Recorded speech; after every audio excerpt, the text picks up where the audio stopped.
Hello and welcome to In Search of Purpose with Sal Hanvey.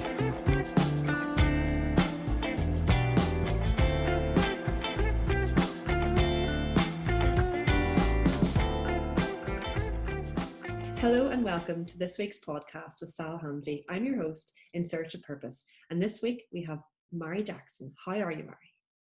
I'm very, very well, Sal. How are you? I'm good. I'm just enjoying, ready to go on this podcast today. I've been wanting to talk to you now for quite a while. So without further ado, I want to start with a couple of questions. Firstly, how we met. So tell people how we met in order for people to get the connection. Well, you did your A-levels with my daughter, and that's how we met. So, yeah, I think you were taken under our wing pretty quickly. I think we took to you, Sal. There was a kindred spiritual thing going on, maybe we call it, and we've been friends ever since, and it's really, really lovely. In actual fact, you see more of us than what you do our daughter. So yes, that worked out well, didn't it? Maybe there was some swap in the hospital we don't know about. I'm only joking. Michelle is a spirit. Well, she is. There's no denying her, but I could take you in rightly as well. Yeah. So yeah, that was a long time ago. That was about 25. No, what I'm talking about. No. Oh my God, yeah, 23 years ago. You're not serious, really? Well, yes, it would be. Yeah, you were only 17, weren't you? Yeah, and I'm 40 this August. Yeah. So, yeah. Michelle in September. Yeah. That's right. She's the Virgo. She's the Virgo. I'm the Leo. Yeah, that's right. So yes, that's how we met, and that was in Hollywood back then. And then after that, I moved to England to do my degree, work BBC, and so on.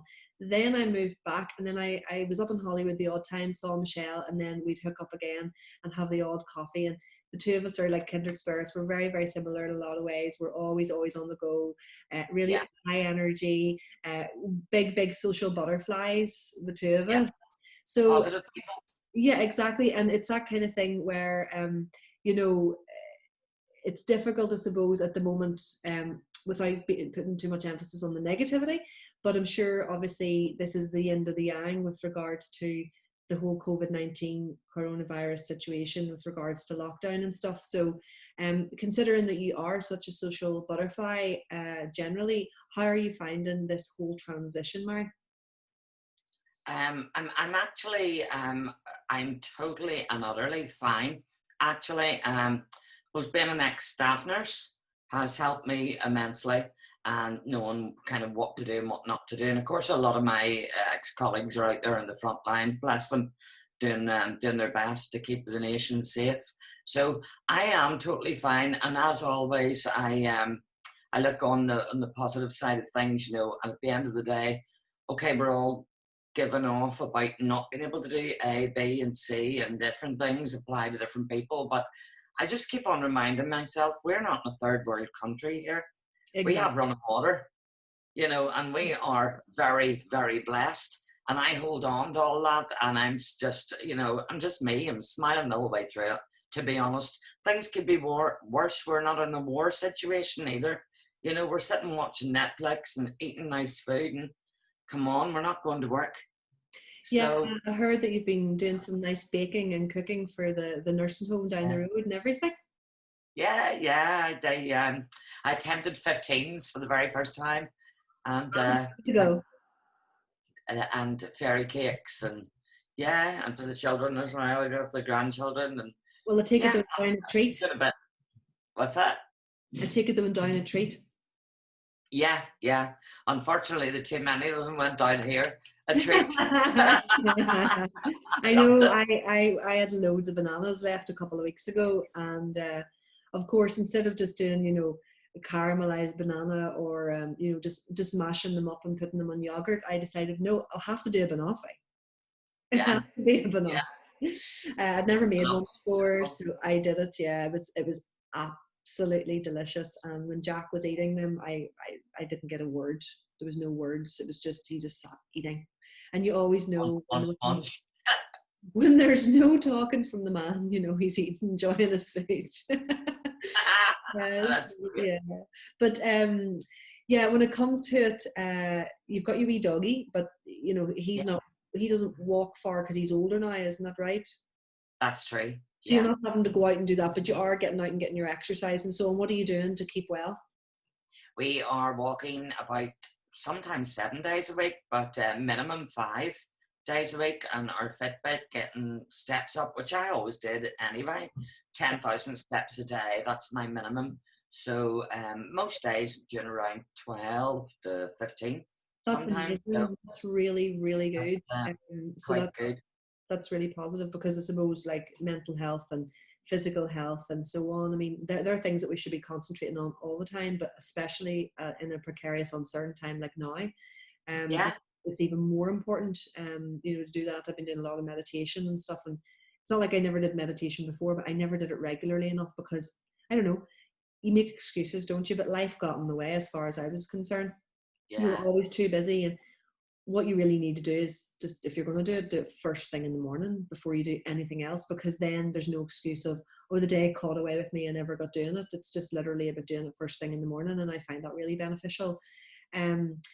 With regards to, obviously I was speaking to your other half on the podcast there, and you know, you live and breathe quite similar things with regards to the fact that you are like the double duo, Darby and Joan, Bonnie and Clyde, whatever which way you want to look at it. And you know, it's great that you have each other at a time like this. You know, I suppose when he's not working, even though you're not a barber and even though that's not your business, I'm sure that it massively, I don't even mean on a financial scale, I mean on like on a social scale, on an habitual scale, on a familiarity scale. I'm sure that it really impacts you just as much as Garry in a different way. Yeah, well, it does, yeah, because he's up here. Obviously, the business is underneath where we live, and he's up here now 24/7, whereas he's not normally. So yeah, it has impacted me in that way.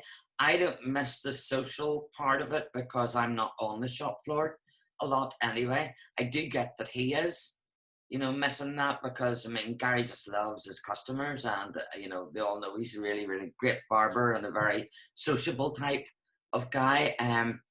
Us women, I mean, I talk to my friends on the phone quite a lot, which is a thing I find that men don't do much of. No, So that's I'm right. getting my sociability, you know, talking to my friends on the phone, and sometimes we'll FaceTime each other, Yeah, me and too. the three of us having a good old giggle, you Well, know, with this is coffee or it. Well, whatever. usually, you know, you and I and Jack and Garry meet up, you know, every once in a while. We don't leave it too long. Yeah. And this is us, you know, essentially we're doing a podcast here in order to, you know, be in search of purpose. That's the whole intention of the podcasts. But it is a way to catch up as well, isn't it? Yeah, totally. Yeah, I love it. It's yeah, us women, we need to talk, don't we? We need to keep in touch. We We really do. definitely do. So I just love it. And oh yes, on the positive note, do you know Martin Glover from Killing Joke? Yeah, Youth from yeah. Killing Joke. He has a recording studio up in the Space Mountain Festival. He calls it, actually. He runs a festival in Spain. It's not very far away from Nerja, where we are. Yeah. And he put a post up the other day, which I really, really liked. And he said, this is an old Maori proverb. Not this Maori, obviously, the Maoris, the Maori, Maoris, right? They I'm said, glad I'm glad you cleared that one up there because I was thinking yeah. he's written you a proverb, okay? So it said, face the sun and the shadows will fall away. And I thought, that's another great one, you know, that's a very positive, you know, and that applies in this lockdown. Face the sun, yeah, and the shadows will fall away. Anyway, no, I know that's really good. It's funny how I love proverbs and sayings and poems Okay. and quotes. You know, I get a lot from that. But even more so at the minute, it's like it's almost like it's not like you're searching them out. It's just that their meaning is resonates more. Yeah, it You know, does. It does. considering that we do need to take comfort and rationale, you know, in amongst this, because it is difficult to find comfort and rationale in something that's so bigger than us. Yeah, exactly. It really is. And interesting that Bill Gates called it 5 years ago and no one listened. Oh yeah, that's right. Yeah, there was a couple of people who kind of said similar things, wasn't there? Yeah, I know Yeah, it's fascinating, you know, it really is. And I just think that like, I mean, I'm out in the garden, you know, growing bits and pieces and things like that. And I'm finding that, you know, in a time where I would have tried to schedule that in, like quickly, you know, before I started work or before the rain come on, because you wouldn't get doing it for another 3 days because your work was on and you had other things and other priorities. And the fact that, you know, Jack and I were in the garden yesterday, we planted 39 potato seeds, 28 totally. spinach plants, and Great. you know, if they go missing overnight, I know who's been over the wall. That's great. Well done, you. Brilliant. Yeah, because we just thought, you know, we do it anyway. We did it the year before, but we've been, last year we planted maybe 25, 30 different things. This year we're actually only going to plant about 8 to 10 vegetable things rather than 30. Keep it real, keep it focused, keep it on things that we can't get, you know, like we love courgettes for the courgette flowers. We love the spinach in the sense that it's big leaf spinach rather than baby leaf spinach. It's just so much more Yeah. succulent. The Lala Rosso lettuces that are just so good. Those like red sort of a lettuce, the reddy green. Right.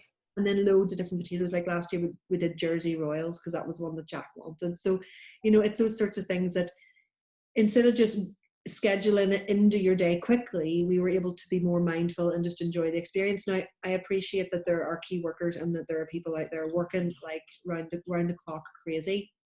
You know, everyone I suppose has their point to play in this. We're basically staying at home, keeping the lockdown real, doing the whole social distancing beyond belief. We're really just trying our hardest to keep this thing at bay to the point where we're not a contributor of the spread. Yeah. And Yeah. that's all. That in itself is a lot. You know, Yeah. it's the thing where if you know, it's like you're not actively doing something, but you are actually doing a lot Yeah. by Yeah. not doing it, if you understand me. So, I do completely. you know, Yeah. it's that feeling, and I'm sure that you're often thinking the same. But I mean, you're doing little bits and pieces like bringing buns and cakes down to people, and those things matter so much. And this is the point I'm trying to get at here is I can remember a year and 2 years ago when I was chasing my tail, as I always am. I mean, I think now I'm busier than I ever was in a way, but years ago I would think, where are the days gone where you could just visit your friend and sit for 3 or 4 hours and just share in a pie or a crumble that you happen to make and just dander down the street to Yeah. that friend's house and just enjoy being. And I don't know about you, I'm sure you are like, you know, okay, you're a couple of years older than me, but regardless of that Like generation, that fella, like how you said a couple there. yeah, Nice, nice. yeah. Yeah. Well, you only look a couple, so I'm only going on that. Like, you know, I don't know the exact age, but never mind. But the point is that you and I, you know, you could say, well, I'm from a younger generation. You know, maybe I don't remember. I do remember people just taking time. Yeah. Do you Great stuff. remember those Yeah. times in your life where, you know, before social media, before phones, before schedules, before I'll have to check my diary, before Yeah. all those things that have become so innate in us now, Yeah. they're so embedded into our psyche that it's the norm, and it is the norm. Like, let's face it. And there's a certain amount of joy that we get from that, but it also comes with a lot of baggage, as we well know. Mm. But those days, can you remember those days when you were young Yeah. with Yeah. your I can. family, and your Yeah. family would be in the back of the car and you'd go somewhere and you'd lose hours? Those Yeah. things don't happen anymore the same way, do they? They don't, but you know what I have noticed when you're on this subject, and I think this is very important too, but I'll go back to sayings and quotations. Felix culpa, is it Latin for fortune to fall? I'm sure you come across that one. You see it in italics and when you're reading the Yeah. book, Felix culpa. And that's happening right now in that the Felix culpa, the fortune to fall is just good coming out of bad.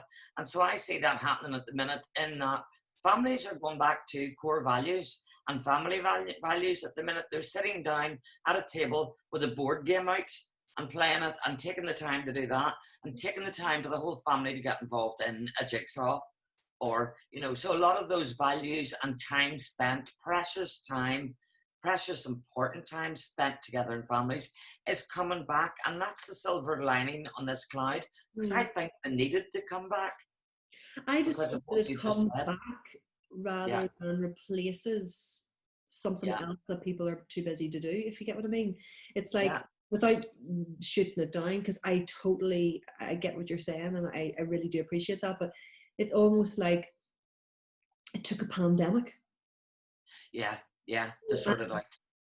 Yeah, And I just hope that regardless of what it took, we are where we are with it. And if there's something, as you say, the silver lining on the cloud, if there's something that can be taken from it, maybe it will be a case of that we value to the point where we really move forward with that notion of, no, we're not going to just leave it all behind again when things return to normal. I was yeah. reading an article yesterday by Dr.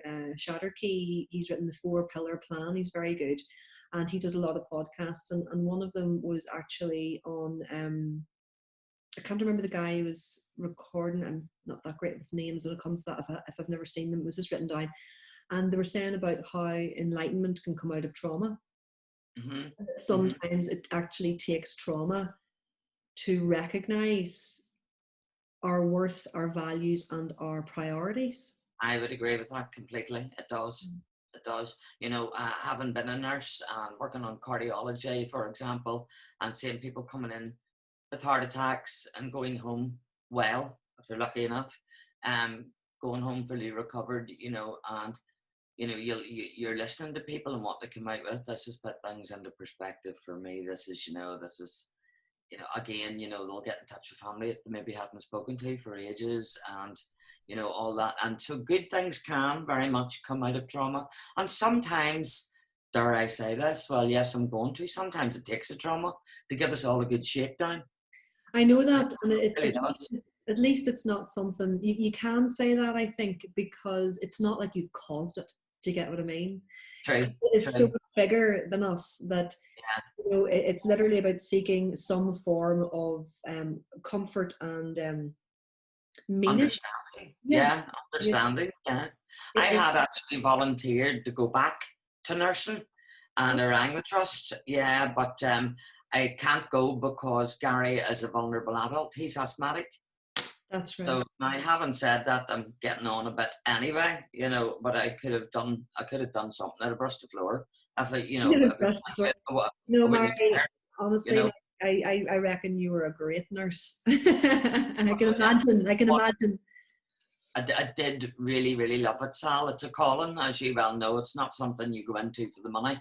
You know, I made great friends out of it too. And, you know, we still meet up, although I'm not nursing anymore. We still meet up for our reunions, our 20 or 25-year or 30-year. And it's really, really lovely to keep in touch with the girls.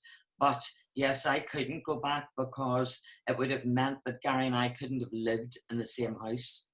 No, And it's we've not only got one realistic. place here, so that's not going to happen. But I am able to help in other ways. I mean, the buns, that's just one small thing, but the British Barbers Association, who have 2 pages on Facebook, one with 53,000 barbers on it, Mm-hmm. and the other one is a forum with 7,000 shop owners on it. So they invited me to become their healthcare advisor, advising the barbers. This is before complete lockdown, about, you know, simplifying cross-contamination for them, because a lot of stuff, the medical stuff, is just all about educating. And because everything was so conflicting in the beginning and came at us like a whirlwind, a lot of people in tactile industries like that were really unaware of how this thing can spread and thinking, oh, we'll be fine. And especially here in Northern Ireland, I think there's I'm the big lad attitude quite often, you know, we'll be okay, load of rubbish, not taking it seriously enough and Yeah. being very, very complacent, Yeah. if you like. So, yeah, it was getting past that and educating them in a very simplified way, 2 posts per week, and on their pages, on their forum and on their page, and then leaving it open for barbers to be able to question me about A, B, C, D. So initially I got loads and loads of questions and messages, and I feel good in that I was able to help them to stress the importance of getting their shop closed and getting out of doing haircuts, and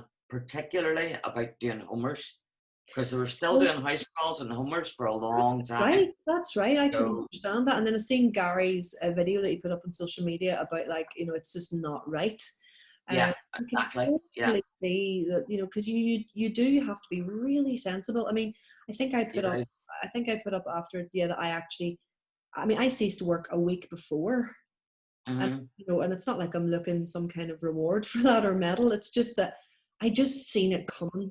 I just seen, you know, I was dealing with a lot of people, you know, who you know, when you're doing acupuncture and reflexology and stuff like that, you You're know, in that industry, yeah. just, you know, I had to stop earlier than Mm-hmm. just knowing where it was going, you know. So, Yeah, you know, it's yeah. the same with the likes of hairdressing and, you know, anything where you're really close up. I mean, it's really, really difficult, you Yeah. know. And but anyway, when it comes to what you love from this situation, even though you can't love the situation, I suppose it is that kind of connection again between you and other people, spending time with Garry, realizing what's important, uh, acknowledging the priorities in life and so on. What's the Yeah. one thing that you're looking forward to doing when it sells all over or calms down?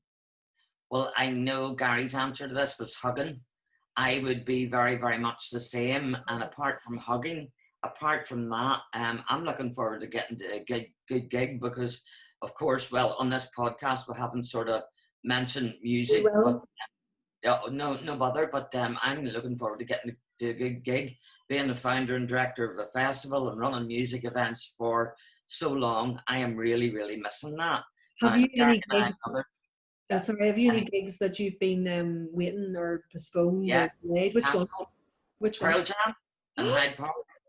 I know.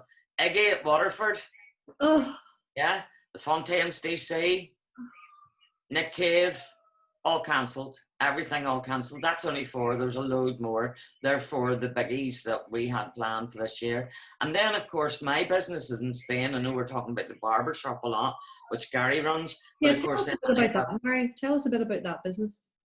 so I have villas over in Spain that I rent out for holidays, and that can sleep up to 24 people. Between them, it's basically two buildings, one of 3 apartments, another one of a villa and an apartment underneath.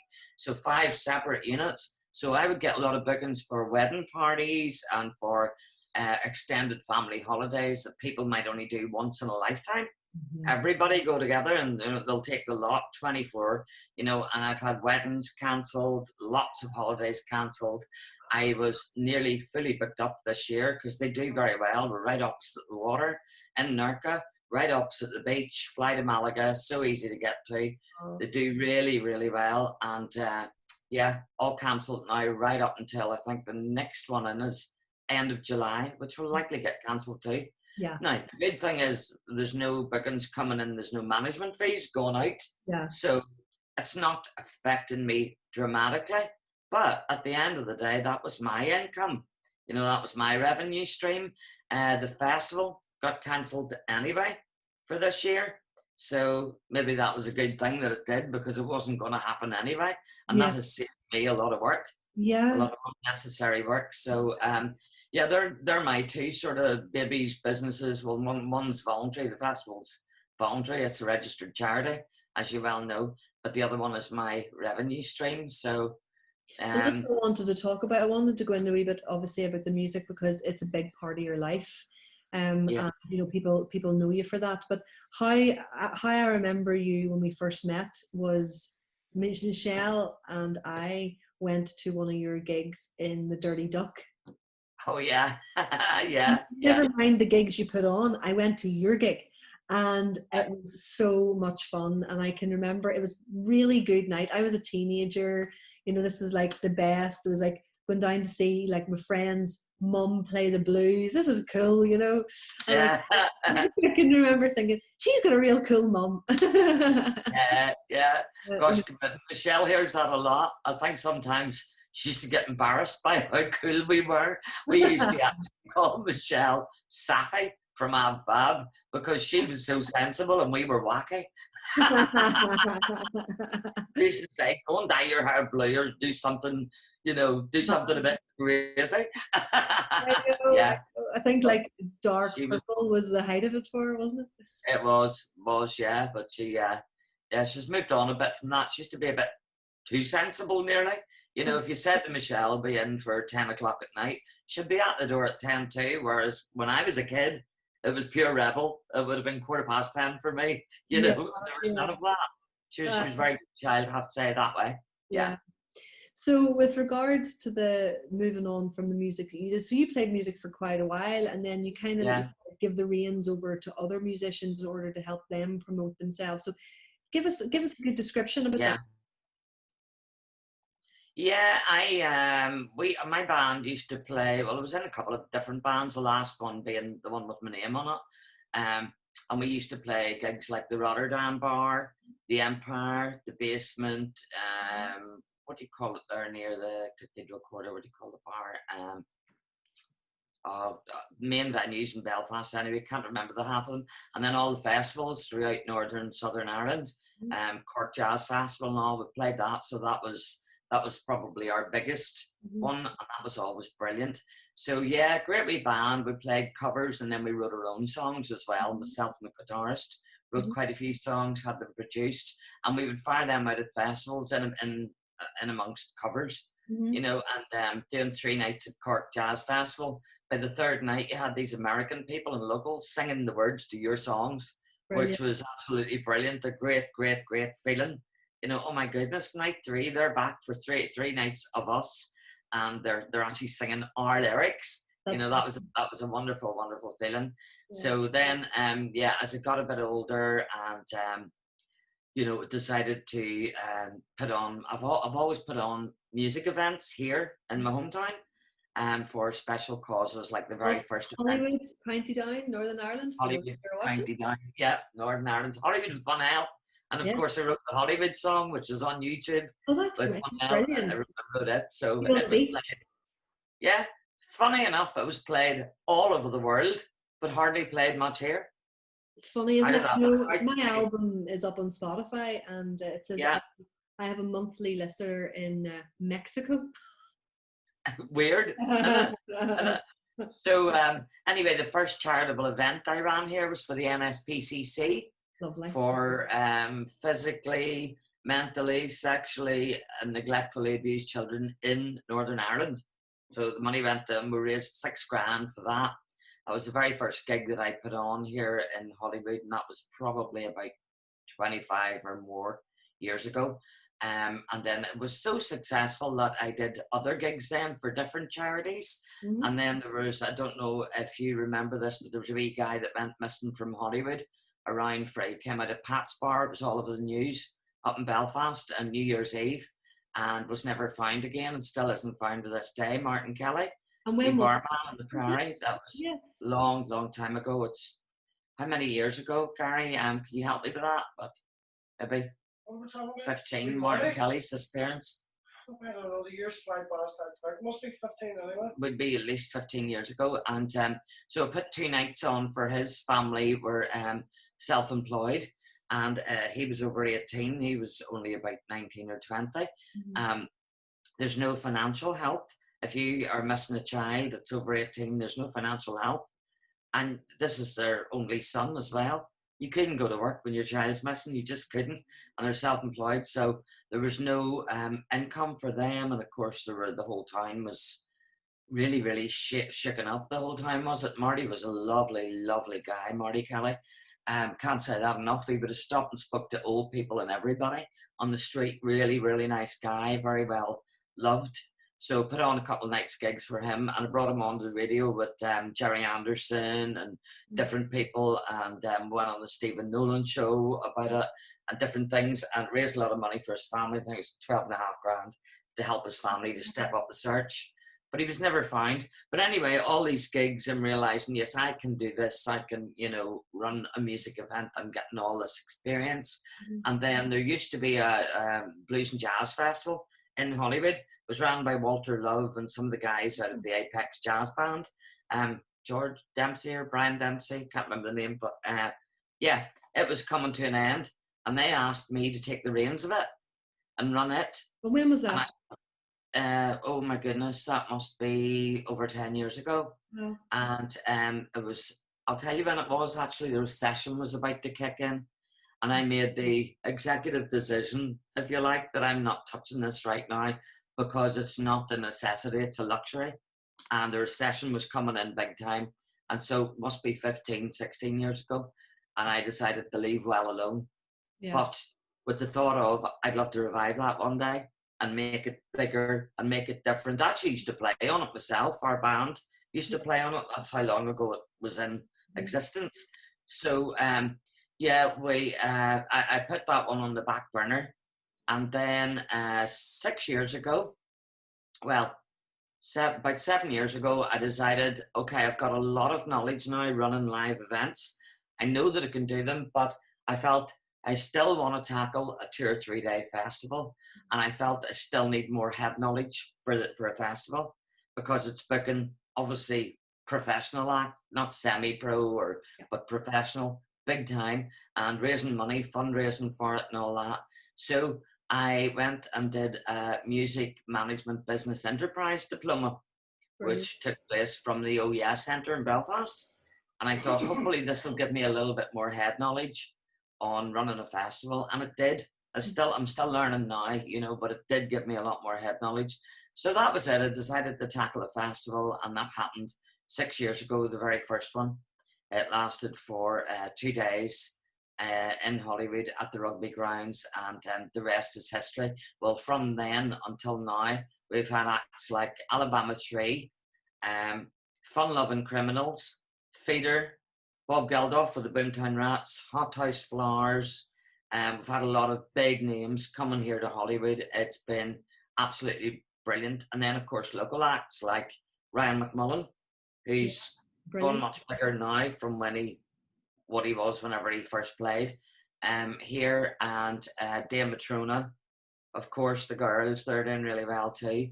And yeah, we've just had some great acts. Kieran Lavery, local act as well, and Jake Special, we've had him on it. And so there's locals on it, and then there's also a platform for up and coming young artists that are writing their own stuff. So we've had a collaboration with Fireside Shopping Centre, Lee Cutler. I know Garry mentioned him to you.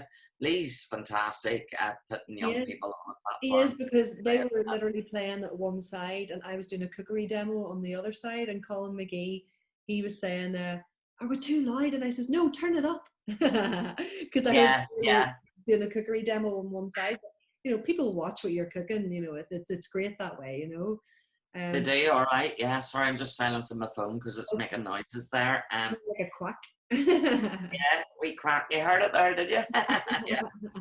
So, it's the festival's doing really, really well, but then we were not getting enough funding, and we can only raise so much and ask companies for so much, and a lot of companies have been great, but the reality is, you know, even locals down here, you know, they a lot of them have been great in supporting it, but a lot of them actually don't realise, and why would they realise?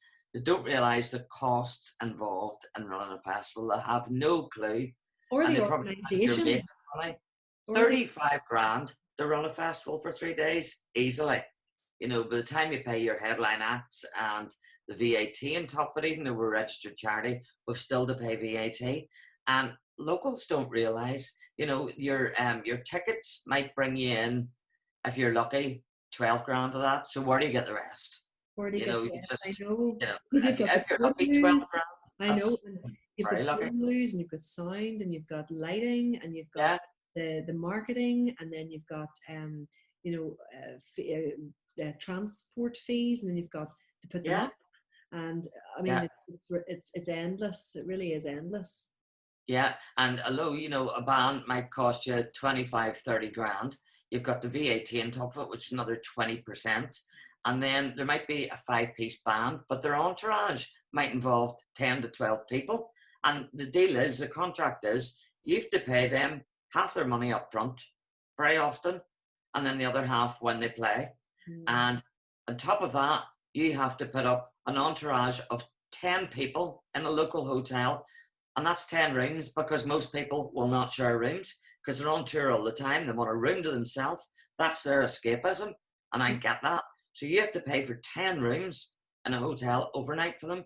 You have to pay for 10 return flights if they're not living in the island of Ireland. On the island of Ireland, you're paying for 10 return flights, all the road transport, all their taxis, every piece of food and drink they put down their throats while they're here, every member. So suddenly 30 grand for an act, for a headline act for one night, becomes 45 grand very, very quickly.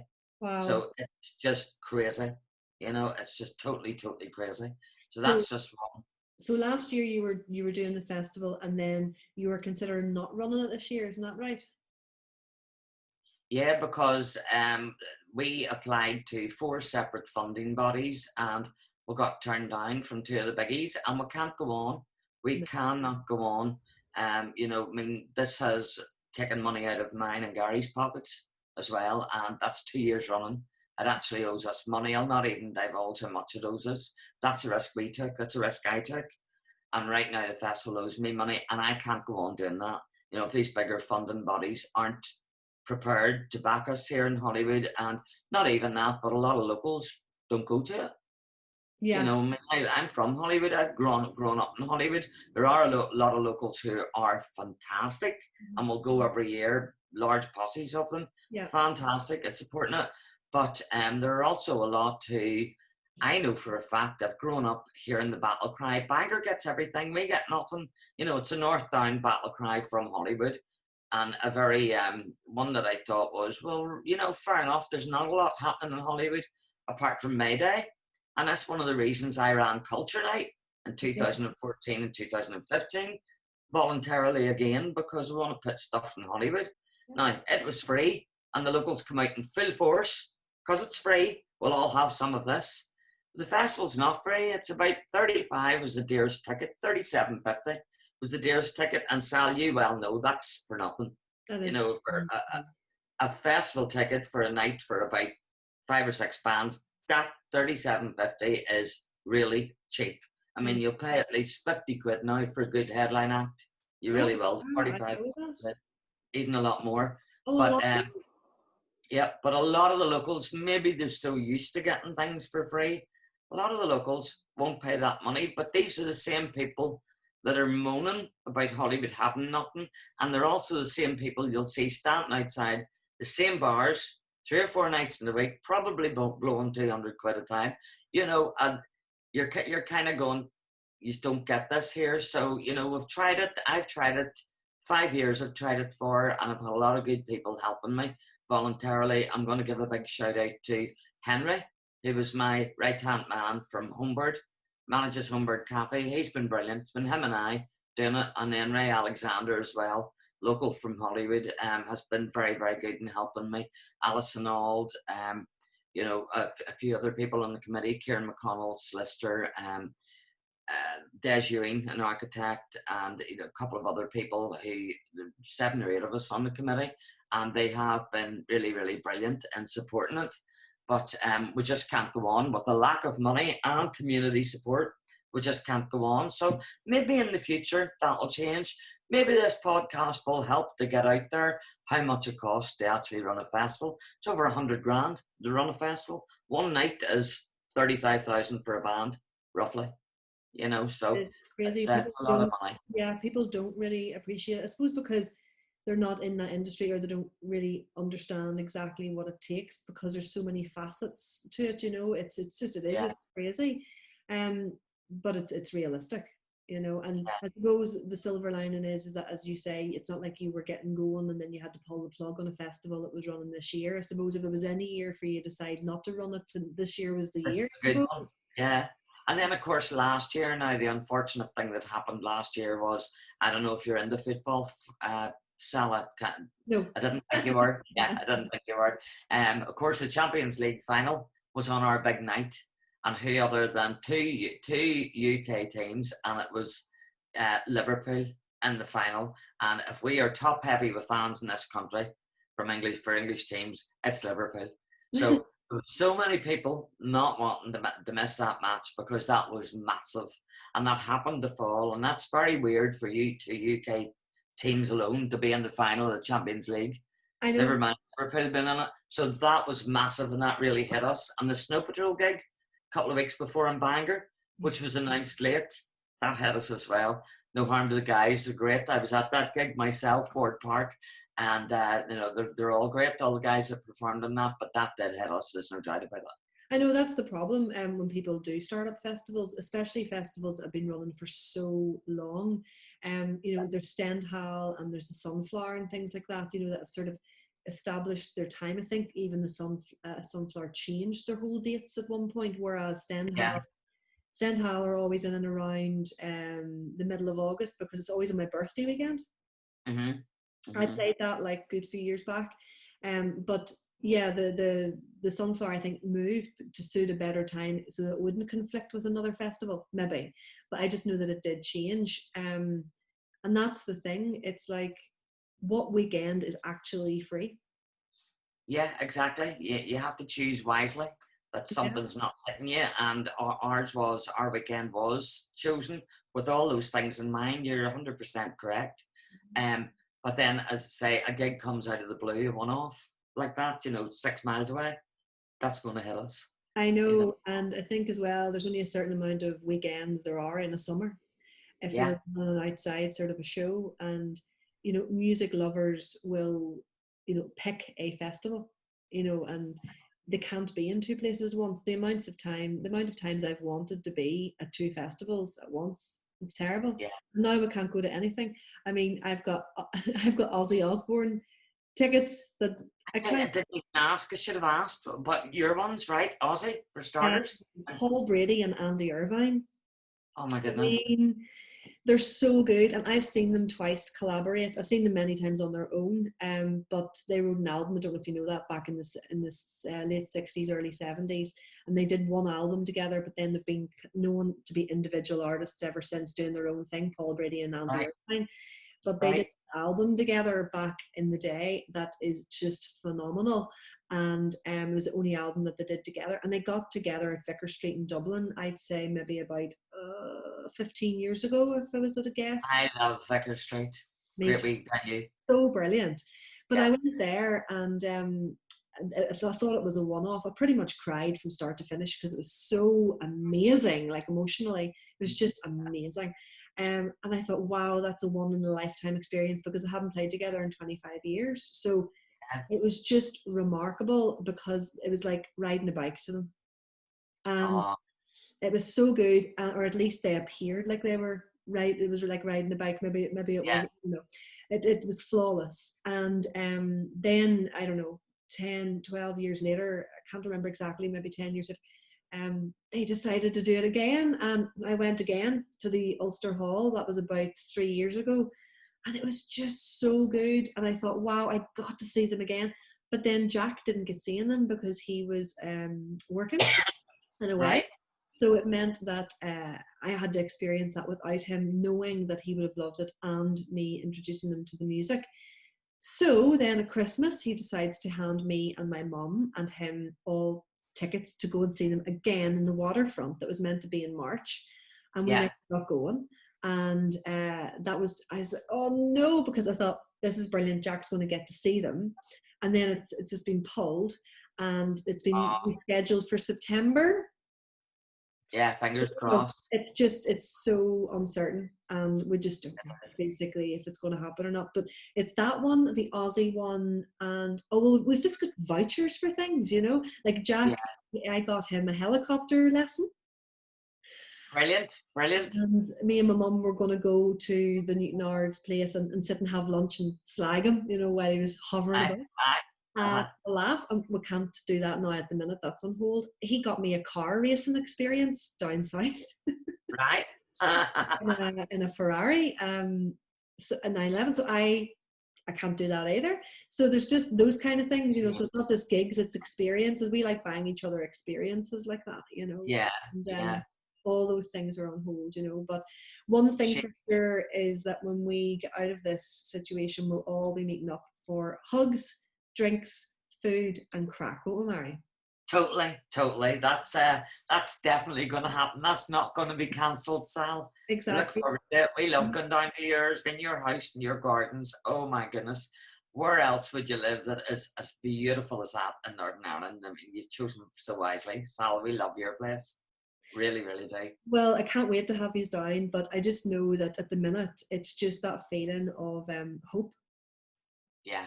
and Yeah. with so many things to hope for, we'll have to try and find ways of working through this in search of purpose and in search of hope. That's how I feel, Yeah.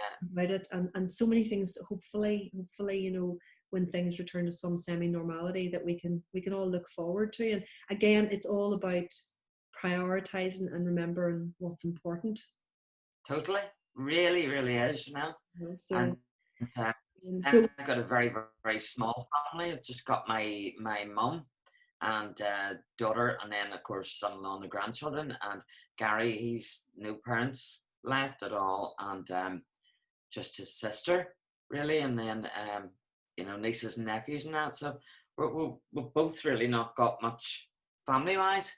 So whenever my mum to come through this, it will be quite a remarkable thing at almost 95 years old. She has survived pneumonia three times, once as a child and twice as an elderly person, as a senior citizen. So she's just got, she's just made of iron, that little lady. She's and she's a very positive person, and I think that's a big part of it. I really do. Positive things happen to positive people, and I believe the reason for that is that positive people try. A negative person will write something, no, I can't do that, can't, won't, don't, it's all negative words with negative people. Whereas a positive person, I think, which you are as well, Sal, you definitely appear to be, a positive person will say straight away, yeah, well, I'll give that a go. Yes, it's all yes and positive. And I use a simple analogy, like going to Tesco supermarket. I'll try for the first bay on a Saturday. If I do go on a Saturday, a busy Saturday, I will always get parked in the first bay. Garry will often be sitting beside me and he'd say, you'll not get parked in there. Oh, and yeah. do anywhere. I'll say that the same thing back. I definitely won't if I don't try. Exactly. And that's no matter where we're going. If we're going to a gig and I'm not drinking, I'm driving. Now, you'll not get parked near it. Park here and we'll walk. But maybe, walking could take 20 minutes and the doors are opening in 5. And I'll say the same thing. I'll say, I'll not get parked near it if I don't try. And I will drive on and go to that gig and I will get a space somewhere. Me too. Always. I am so in that frame of mind also. And it's such a good positive note to end the podcast on. Mary, thank you so much for coming on today in Search of Purpose, and I will hopefully see you soon for a big hug. Yeah, well, and thanks for having me, Sal. I've really enjoyed it. It's always a pleasure to talk to you, and I wish you all the best with this, but don't doubt that you're going to do extremely well. Thank you. All right, take care and love the Jack. Bye, thank you. Bye.